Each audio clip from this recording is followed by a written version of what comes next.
বিশ্বকাপ ফাইনালে একাই যেন দেয়াল হয়ে দাঁড়ালেন এমিলিয়ানো মার্তিনেজ। স্পেনের একের পর এক আক্রমণ ঠেকিয়ে ইতিহাস গড়লেন আর্জেন্টিনার এই তারকা গোলরক্ষক।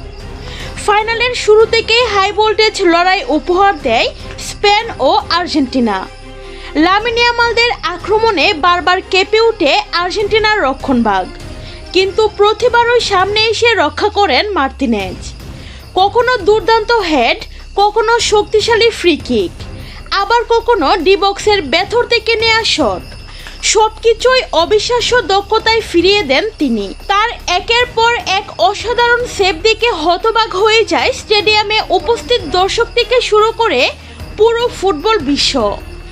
বিশেষ করে ম্যাচের শেষের দিকে স্পেনের টানা আক্রমণের সময় মার্তিনেজ যেন একাই পুরো দলকে বাঁচিয়ে রাখেন। তার দুর্দান্ত গোলকিপিংয়ের কারণেই নির্ধারিত 90 মিনিটে কোনো গোল করতে পারেননি লামিন ইয়ামালরা। শেষ পর্যন্ত বিশ্বকাপের সবচেয়ে বড় মঞ্চে নিজের অসাধারণ পারফরমেন্স দিয়ে আবারও প্রমাণ করলেন বড় ম্যাচের আসল নায়ক শুধু গোলদাতা নন, গোলপোস্টের নিচে দাঁড়িয়ে থাকা এমিলিয়ানো মার্তিনেজও।